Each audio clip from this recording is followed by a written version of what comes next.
Okay, so I want to talk a little bit about how to deal with chronic pain, and I want to share some ideas with you that perhaps might be useful. And most of these are gonna be basically strategies. So they're gonna be one, two, three, four things that you are practical things that you can do to help you with chronic illness. And I hope you find them useful. So I'm gonna go straight into it. I'm gonna now. Firstly, let me say this actually. Let me say that clearly I'm not a medical doctor, and clearly this is just simply advice and tactics, right? And I'm not diagnosing anyone or anything of that kind. So this is just things that you can think about and that you may be able to apply in your life that may be able to alleviate the pain, that may be able to help you out. Okay, so one of the first things that I would share with you is that you need to start. Okay, let's go back a minute. Let me not go continue. Okay, let's stop here. A lot of the things that I'm going to share with you today are things that are going to be about gaining control. Okay, because a lot of pain is centered around feeling out of control. It feels like your power is centered around feeling powerless. It's centered around this illness, this pain overwhelming you and coming into your life in moments that you don't want it to. So many of the things that I'm going to recommend to you are strategies that involve taking back control. So now let me get into the first thing that I want to share with you, which is that this illness, you need to start taking it seriously. And what I mean by this is that there has to come a point in your life, okay, where you say, I am no longer going to be the victim. I am no longer going to be reacting, and I'm now going to become active, and I am going to be the force, and I am going to be the one in charge and the one in control of how much pain I'm experiencing. And I tell you this because there is a shift. There is a mindset shift which is engaged when you start thinking in this way. When you start being proactive, when you start dealing with things and you start attacking a problem, all of a sudden it changes the level of control that you have over that certain area. In this particular case, it just tends to be the chronic pain. So part of this, and I'm sure you've heard me and many other people tell you this, including your doctor or other professions, is this has to become a lifestyle. What do I mean by that? What I mean by that is you need to stop dabbling and kind of allowing the pain to overwhelm you. But sometimes you go for walks, but sometimes you don't go for walks. Sometimes you stretch, but sometimes you don't stretch. Sometimes you do Pilates, but sometimes you don't do Pilates. It has to become a lifestyle, meaning this chronic pain cannot be something which is an addition to your life. When you do things, they can't be like it would be like I don't know, like changing your bed sheets. Okay, you don't have to change your bed sheets, but you can do them whenever obviously your bed sheets are dirty or whatever. It cannot be secondary, it needs to be primary, which means it has to be integrated into your entire life, meaning that if I looked at your diary, if you told me what you're doing during this week, I should be able to see multiple different things that you're doing which are going to help you alleviate the pain. Does that make sense what I mean by this? Lifestyle matters. Most people dabble and dibble in stuff. When you start making progress, when you start gaining control, when you start being the one in charge, that's when you usually are the kind of person who's made a really conscious decision that, right, okay, I am going to do whatever I need to do. I am gonna, let me sidetrack slightly. When I speak to women who've been divorced, and I asked them, when did you know that you were going to get divorced? One of the things that you hear is when they were thinking about getting divorced, he started becoming really proactive because they made the decision, right, okay, I want to get divorced. So they went to the solicitors and started getting papers. They started looking at their job, and they started looking at where would they live and how much are apartments. There is a proactivity which is engaged in their life when people make a choice. I wonder, have you made a choice for this to be a lifestyle? I wonder, have you made the choice that you are going to be the hero and not the victim? That you're not going to allow this pain to overwhelm you anymore, but you're going to do whatever is necessary in order to take charge. That's the first thing. The second thing is to change the meaning. So again, control. One of the ways you can control and take control of this chronic illness is to change the meaning. I share with people that there is something called a victim soul. So a victim soul are people who basically take on pain as a vehicle to teach a lesson. So, for example, somebody like Jesus would be a perfect illustration. Okay, he took on pain for the world. I'm sure I don't need to get into the story of why Jesus was crucified, etc. But you know the story. And so, what I would share with you is it is possible for you to change the meaning of the fact that you're receiving this pain because only you could handle it. In fact, if I gave your pain to some of your friends or I gave it to your sister or brother, they would be a very horrible people. They would be corrupt. They would be dark because the amount of pain that you're enduring to you seems, if I said to you in the morning, how much pain are you experiencing? You would, on a scale from 1 to 10, you'd probably tell me that it's 3. But it's 3 for you because you've suffered with the pain for so long. But if I said that, gave that very same pain to somebody else, that for them would be like an 8, right? And so it just really goes to show the testament as to how much you can endure, and yet you're still fighting, and yet you're still moving forward, and yet you're still a good person. So it's really important that you change the meaning. What about you change the meaning that the part of the reason why you're experiencing this pain is so that you can show others that you can still have pain and still be a good person and it not allow you to consume you. I know you had moments when you felt like it's going to consume you, but it hasn't. What about you use that and you use your life and you use your pain as that being your purpose, as that being your mission for the rest of your life? What about you think about it in that way? Because that way it gives you control. That way the pain is no longer, you're no longer a victim of it, but you're using it as fuel. Something for you to think about. Next.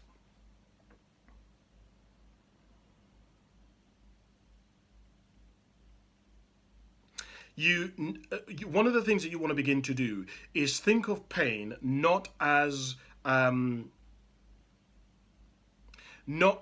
the pain overwhelms you and you no how do I explain it? You want to try to think about pain no longer as the pain is something that you want to get rid of, but rather as something that you're managing.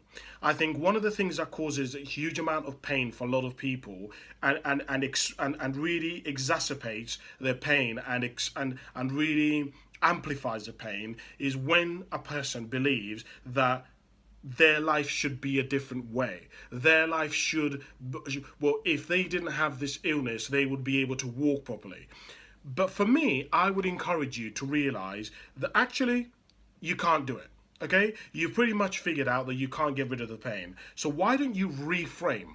Okay, there's a word for you that is used in CBT and hypnotherapy. Why don't you reframe the pain so that instead of you getting rid of it, you're going to manage your pain. You're going to make it bearable. Your goal is to make it bearable, not get rid of it.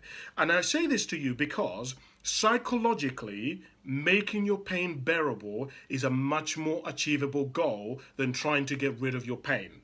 Trying to get rid of your pain is so big, it's so enormous, it's so gigantic, and it's so far away from where you're at, and the things that you're going to have to do, and are just so far away that it just isn't an attainable goal. So every time you try to do it, it reduces your self-esteem and affects you.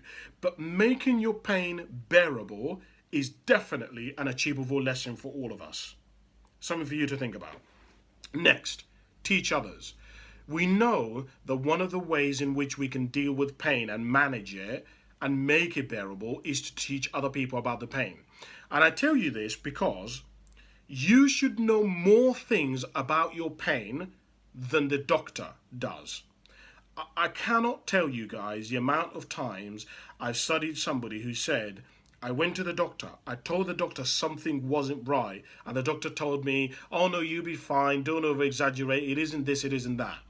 If you believe something isn't right with you, if you believe that something isn't sitting right with you, if you believe there is definitely something wrong, or I need this, or I need to come off this medicine, or this medicine is affecting me a certain way, listen to yourself. So many of us put the emphasis on how well we know ourselves on our doctor, and yet we put less emphasis on us ourselves, even though we have to live with ourselves. Your doctor may prescribe a medicine to you or medication, but listen, if you know the medication doesn't work for you, makes you feel groggy, makes you feel tired, stop taking it. Okay, I know that they're qualified, I know that they're a professional, I know they have a degree, but that does not mean that they have a degree in you. That doesn't mean that you have a degree in the knowledge, in the knowledge of you. And I say this to you because some of us have put so much emphasis on medication, on the doctors having the answers, on the doctors giving us strategies, that we failed to seek alternative strategies and alternative ways to help make the pain manageable.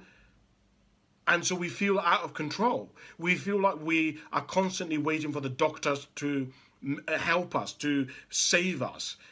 Part of being proactive and taking control of this pain is to start taking charge of it, which means you need to know more about you and your illness than the freaking doctors do. You need to know more about it. So when you walk into the hospital, you should be able to tell the doctor exactly what they're going to tell you about what they're gonna prescribe to you. Do you know why? Because doctors have to operate within a certain frame. When you go into the doctors, they have to ask about the symptoms. After the symptoms, they have like a pyramid of stuff that they have to look down, and they can only recommend one thing.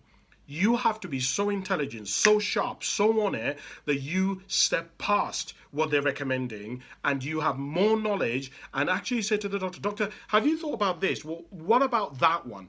Because some doctors have seen the same people and the same patients complaining about the same thing, that they become complacent. Now, I know you're going to say, well, Kasim, they shouldn't become complacent. They're doctors, but they do. Okay? They're humans just like me and you are.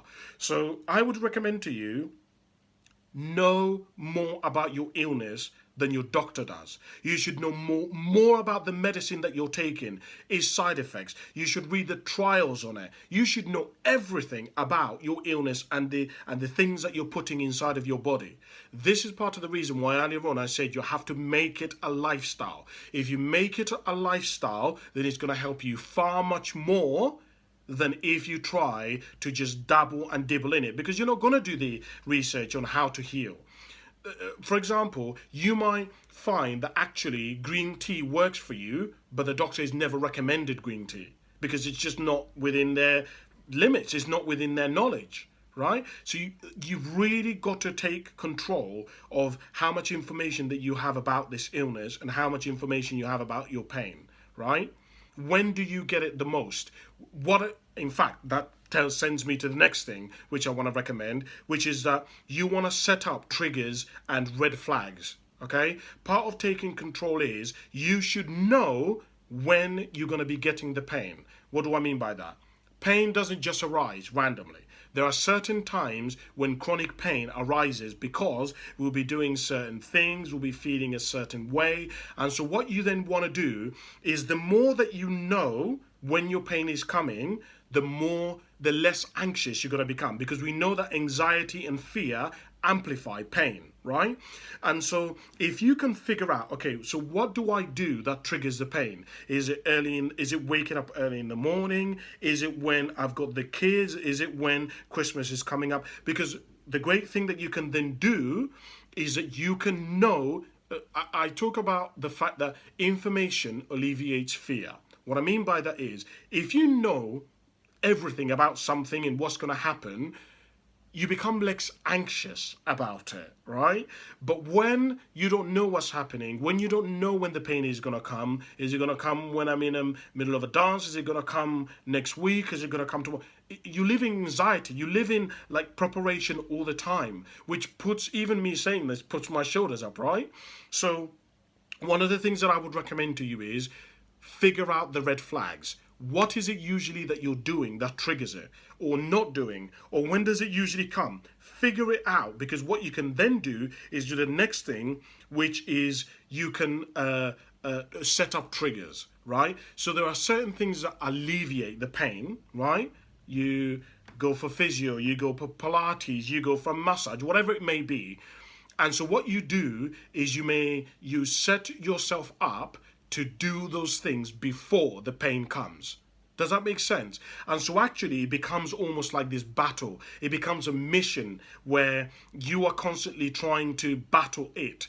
In fact, if you look at a lot of people who've overcome cancer and things like that, one of the things that you hear a lot about them is that they say things like, I made it my mission to beat the cancer. I made it my personal purpose not to die because of cancer, right? It's almost people who fight tend to win more often than people who don't fight. If you refuse and don't fight, you're more likely to be in more pain. You're more likely to lose if you don't fight. But if you give it a try, you may lose some battles, but you have a higher chance of actually winning. The last thing that I would share with you, and I don't know whether this is going to be helpful to you or not, is to start thinking about your pain in terms of what is it here to teach me. You know, I believe that everything that happens in our lives is here to teach us something about us, and your pain is there to teach you something about you. And so you want to start thinking about your pain and asking yourself, what is this teaching me about me? Is this teaching me that I'm eating the wrong thing? Is it teaching me that I'm around the wrong people? Is it teaching me that I'm wearing the wrong clothes? Is it teaching me that I made mistakes when I was younger about what I ate, about where I went? Observe what is teaching you, because all of a sudden, if you observe what is teaching you, it becomes more of like an experiment. It becomes more of a life lesson. That means you can use it for something. That means that you've got lessons. You can start teaching people about it. You can start sharing advice on it, right? That's where you want to begin to operate. So I don't know whether those have been useful for you or not, but I hope that they have. Thank you very much for watching. I appreciate it. Bye for now.